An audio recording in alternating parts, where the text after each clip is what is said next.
It's Saturday night and you're watching TYNE-TEES.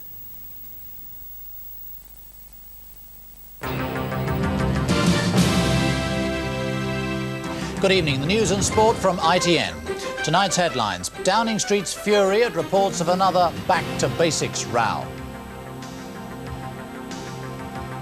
Israel may give up the Golan Heights to Syria.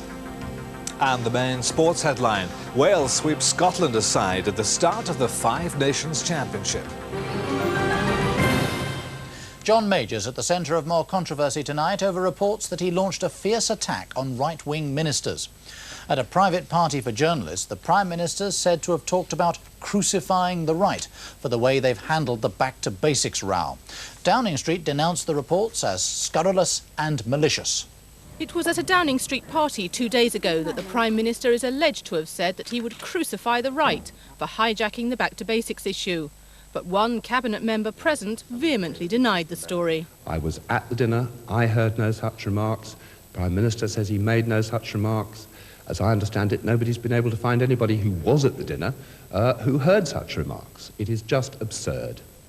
And after right-winger Michael Portillo admitted his speech on Back to Basics last night was provocative, colleagues from the other wing of the party were playing down differences. It's about time people recognise that we are talking with one voice and that we all very strongly support the Prime Minister's call for back to basic conservative common sense. Tonight, Wandsworth Council confirmed the district auditor was looking into allegations of gerrymandering there, as found at Westminster Council, but said it had been cleared after 6 previous inquiries. As to the auditor's report on Westminster Council, Dame Shirley Porter in California promised a fight. I completely refute all his allegations. I'm ready to fight the good fight. I shall clear my name, and we have done nothing wrong, nothing illegal, and I'm sure that the court will find in our favour. As newspapers continued the search for scandal, Tory backbencher Theresa Gorman furiously denied a Daily Mirror report. It said she'd made money after buying this house from Westminster Council. She said it had been bought privately. It is a scandalous story run by a sleazy newspaper to try to denigrate the Conservative Party and myself. Downing Street has made strenuous efforts to deny the Prime Minister attacked his cabinet colleagues, but some on the right of the party feel the story has a ring of truth and point to the robust remarks he made about them just a few months ago.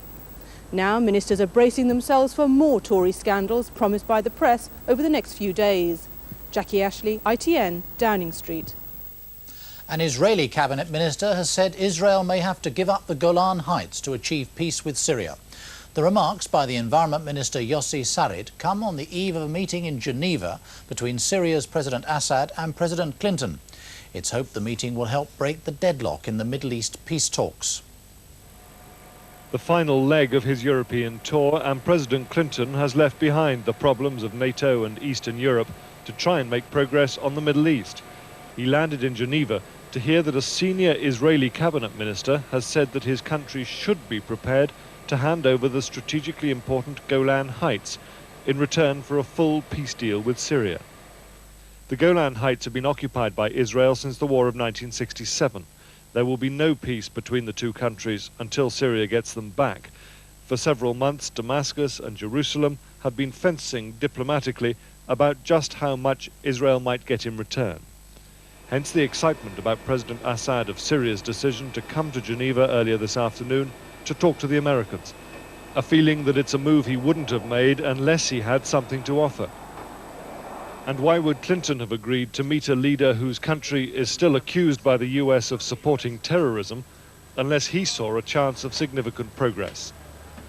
UN Secretary-General Boutros Ghali is also in Geneva for meetings with Assad. He too will be urging the Syrians to get back round the Middle East conference table. There is a danger of being too optimistic about tomorrow's meeting. The Israeli-Syrian dispute is a particularly difficult one to crack. But the whole Middle Eastern peace process could well do with a boost at this stage. James Mates, ITN, Geneva. The IRA was warned tonight that the Downing Street Declaration would become extinct by the end of the month if violence continued. The warning from the Ulster Unionist leader James Molyneux followed today's firebomb attacks by the IRA on shops in Northern Ireland. While politicians wait to see what verdict the Republican movement gives to the Downing Street Declaration, the IRA's campaign continues. Once again, it was Northern Ireland's business community that was targeted in a series of firebomb attacks on shops and commercial property in and around Belfast. In the aftermath, shopkeepers assessed the damage to their businesses. One blaze completely gutted this furniture store, destroying the entire stock. Another family business left in ruins. From the Ulster Unionists, a warning. The declaration had till the end of the month to get results. If the violence hadn't stopped by then, it was finished. Criticism also of the Irish government. They have broken ranks with John Major on the final position that there must be enduring proof that terrorism has really ended before either government would consider the opening of exploratory talks in due course. For nationalists, an acceptance of Mr Molyneux's position, but the peace process was still on track. I can understand that it's a certain frustration. Also, he has people within his own party, and of course he has the DUP breathing down his neck, so I feel perhaps that's why he said what he said. But I believe that the peace process is very, very much still alive. While there's a growing belief within government circles that the IRA have no intention of halting their campaign of violence, the war of words looks set to continue when members of Sinn Féin give their version of events concerning government and IRA contacts at a press conference in London on Monday. Mark Lyons, ITN, Belfast. Heavy rains threatening the safety of 6 people who've refused to leave their homes on the edge of a cliff hit by a major landslip. They've ignored several pleas to leave the site, despite the danger of dropping over the 200-foot cliffs on the Isle of Wight. That's right, yes. MP Barry Field seeing what the ravages of nature have done to his Isle of Wight constituency. 500,000 tonnes of earth and rock is still on the move at the Black Gang Tyne beauty spot. 2 homes have already fallen victim to the landslide, and it's feared that more will follow. It's definitely one of the biggest landslips the island's seen, probably this century, I would think. And sadly, I don't think the movement's finished yet. Council engineers are keeping a constant check on how much the earth is moving. Huge cracks are still appearing, and warnings are out that the whole area is unstable and potentially dangerous. This is the landslip that's cut off the tiny community on the cliff face at South View. And despite warnings from council officials and a geologist, they still say they're determined to stay put. There are now just 6 people here practicing their own brand of defiant back-to-basics existence. The councilman came down and he just gave us this and just advised us that we should go. This is our own and we'd just like to stare at it. They don't understand us. We know the land, you know. We know whether it's falling. We're not stupid enough to stay here and fall into the sea. 10 miles of coastline is now affected by landslides. At Totland Bay, on the western end of the island, another family have been forced to abandon their clifftop home. But next door, an elderly lady has so far refused to be frightened away by the elements. Nigel Burwood, ITN, on the Isle of Wight. A leading probation service spokesman tonight defended the policy of sending criminals on expensive foreign holidays. Michael Ward from the Association of Chief Officers of Probation said critics had ignored proof that such schemes worked. The Bryn Melyn Centre in North Wales sparked the controversy over the use of foreign trips, like this one, as therapy for offenders. Last year there was outrage when it sent a teenager on a £7,000 safari in Africa, only to find he was arrested 3 days after his return. In the latest case, this woman, Tina White, was sent on a French sailing trip while awaiting trial for killing her daughter. 3-year-old Leanne had 107 injuries when she died. Her mother's been jailed for 10 years for manslaughter. To help White face her trial, probation officers took her on a character-building cruise at a cost of around £1,200. Probation services say more trips like this are to come. Services are experimenting with this kind of training trip, sea trip, as part of their task of assessing offenders, of finding out what they're really like, getting alongside them, so that we can advise the court really well. Charities usually foot the bill. Many probation services use the Duke of Edinburgh award scheme for outward bound breaks. The probation service says it's not a holiday, but very hard work, and argues most offenders don't break the law when they return. The singer-songwriter Harry Nielsen has died at his home in Los Angeles a year after suffering a heart attack. He was 52. Nielsen was best known for the theme to the film Midnight Cowboy and the hit 1970s single Without You. Now with today's sport, Graham Miller. The opening games in Rugby Union's Five Nations Championship ended with wins for Wales and France. At a rain-swept Arms Park in Cardiff, Wales ran in 3 tries in a comprehensive 29 points to 6 victory over Scotland.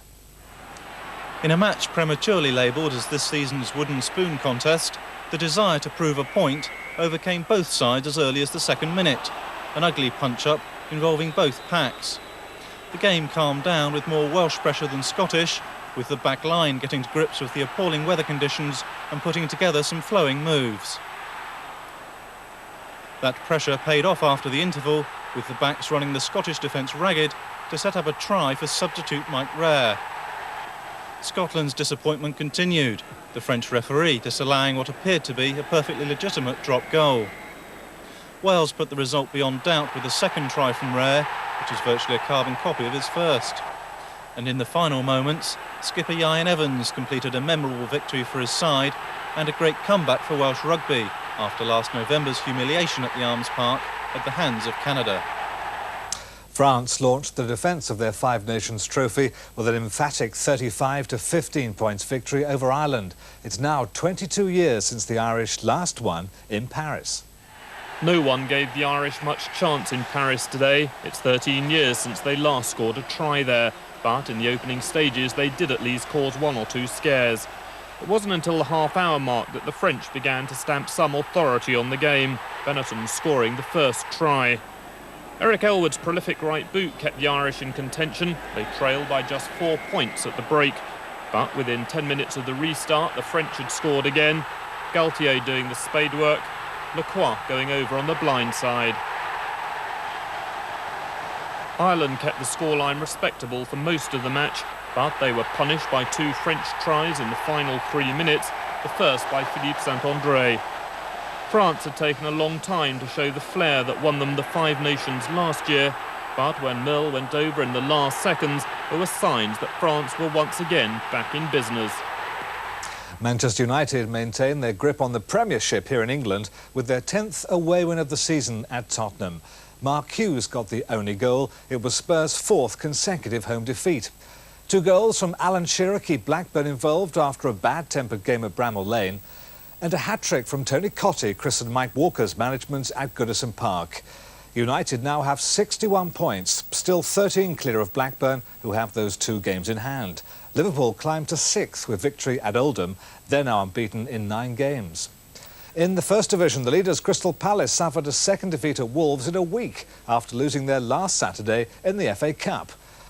Wolves took the lead with a first-half penalty after Steve Bull was chopped down by Eric Young. The spot kick was driven home by Andy Thompson.